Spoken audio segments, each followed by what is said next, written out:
Hello my dear friends, and welcome back to another video. I really hope you have an appetite for some very exciting Star Wars updates. Today we're talking about the Bad Batch Season 2, as well as the Andor show, and make sure you stay to the end of the video, because we're going to go into some deep spoiler territory for the Bad Batch. As always my dear friends, before we dive into it though, please be sure to hit that big red subscribe button if you've not done so, and why not give that bell a good old tickle to be alerted every time that I post a new video. But without much further ado, and without any more jibber jabber, let's dive straight into it. So we begin with an exclusive for the Bad Batch Season 2, a pretty terrifying one. This comes from ET Online and they spoke with Dee Bradley Baker, and the headline, Star Wars The Bad Batch's Dee Bradley Baker on Crosshair's heartbreaking journey in Season 2. I really hope he doesn't die. But let's not jump the gun, here is what they said. Star Wars The Bad Batch ended its first season with the clone veterans facing an uncertain future. So here is the first quote. Season 2 has really interesting side roads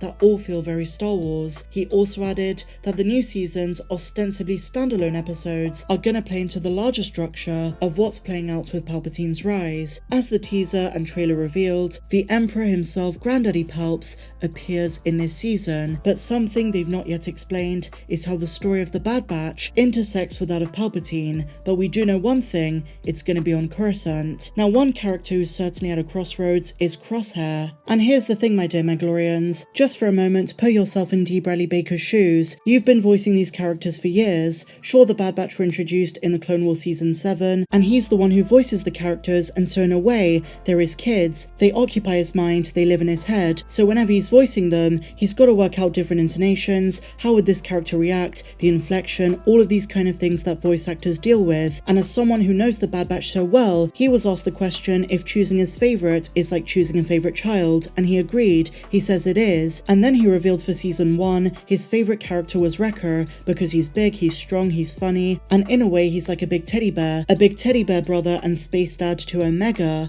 But what about Season 2? He said his favourite character is Crosshair. Now this is the sad bit. Brace yourselves, because it doesn't look good for Crosshair. Check it out, he says, this journey and what he goes through is really heartbreaking, and he's a tough diamond of a character who I think is made even more clarified and sharper and more revealed in this season. It's a really interesting story arc for who he is and what he's going through. So apart from the obvious, it sounds as though his character's gonna flourish. And he also mentioned episode 12, The Outpost, is all about Crosshair, whereas next week I think it's gonna be Crosshair and Cody. Now I don't know about you guys, let's take a breather, because I really don't like the use of the word heartbreaking. We know that there was gonna be tragedy in Season 2, but oh my goodness, is Crosshair gonna be the one to die? Let's start a hashtag save Crosshair. You might not all agree, I know a lot of folks don't like the character, but I think he's brilliant. I know he can be a bit of a knob, he's stayed with the Empire voluntarily and his chip has been removed, so he's there by his own volition, but deep down he just feels a bit betrayed.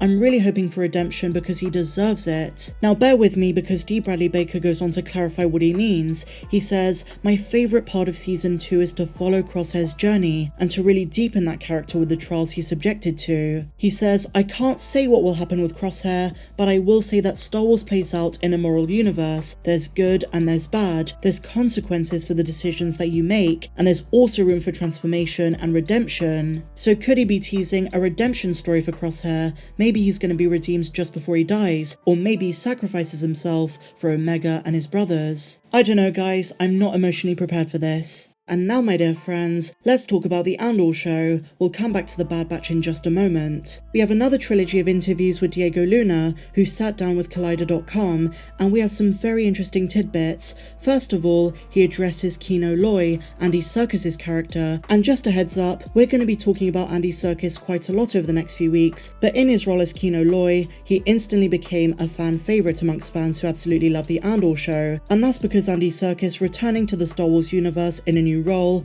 no mocap, just himself, was brilliant, probably one of the best performances of the show. While Diego Luna was asked a great question, how would have Cassian's fate and the Andor show on the whole have changed if Kino Loy survived? In other words, if he was able to swim. Now we don't know if he died for certain, we don't know if those Imperials who were hiding eventually caught up with him, but Tony Gilroy believes he's still alive, so he could feature into season 2. But what if he survived? Here's what Diego Luna said: he would have tried everything, and I mean everything. Kino would have to push him to save him. I mean, we didn't shoot any alternative endings, but I already started thinking about so many. I think probably if he hadn't been pushed, Rogue One wouldn't have been there. He also points out that Kino's admission likely wasn't something he just discovered once they reached the ledge. And I spoke about this in my full episode breakdown at the time. Kino Loy always knew he couldn't swim. It wasn't just this last minute revelation. That was why he was so nervous and hesitant in his speech. The entire time he knew he was going to have to convince and motivate his inmates, but he would never save himself.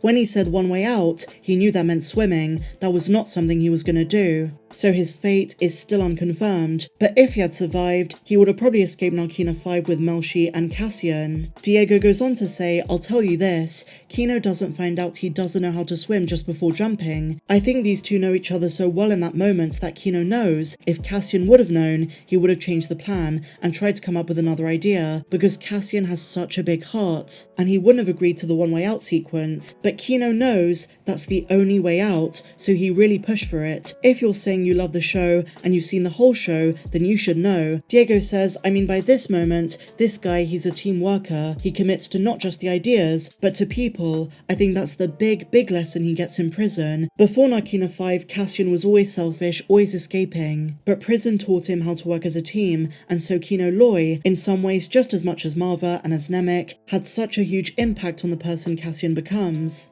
Luna also went on to discuss Kino's turning point, when he realized that he could lead, and he had to step up into that leadership role. He says Cassian could have been the one to grab the microphone and start giving the speech, but it had to be Kino. Everyone knew him and his authority, and it was important it was Kino who did that, even if he knew he wasn't going to make it out of there alive, or at least, so we think. So going back to earlier in the season, Diego also addresses why Cassian shot Skeen. Now there's a character you probably haven't thought about in a while. Diego talks about how Aldani was the first time Cassian experienced teamwork, actual teamwork where you have to trust others with your life. He goes through that with this team, and so when he realizes he shouldn't have trusted this person, and he's talking about Skeen, how dangerous someone you can't trust can be, he knows there's only one decision. He says faith is involved. You have to believe in the person next to you, not just that you can trust them, but that they will deliver. He realizes he's been next to someone that would not put his hand there for him, and Diego acknowledges how fast the decision to kill him was. He couldn't think too deeply about it. He says Cassian was not afraid or scared of making that complicated choice. He was thinking about and taking care of the whole team. He was thinking about Nemec, who was injured. He didn't know he was dead yet, but also the likes of Vel. And that's why he made that decision, to protect himself and the others, because Skeen was fundamentally selfish and a liar.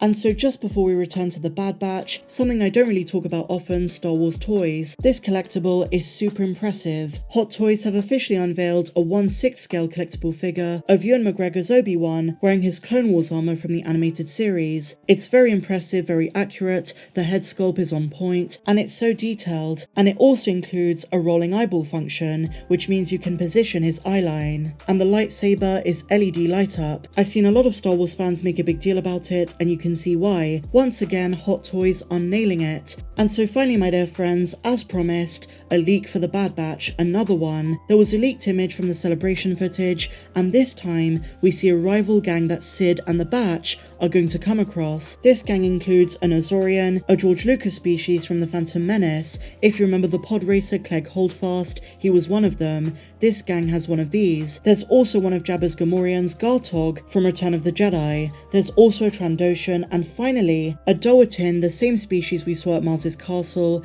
in The Force Awakens, the same species as Gramgar. This gang is one that the Bad Batch are going to come across, and they look pretty vicious, so another photo leak that we can look forward to. But with that said, my dear friends, share your thoughts in the comments down below. If you enjoyed this video, please be sure to give me a big fat thumbs up, subscribe if you're new, and tomorrow we have a very exciting Mandalorian Season 3 video, so make sure to check it out. If you missed the last one, then click the video on screen, I'm sure you're going to love it. But until the next one, guys, may the Force be with you always.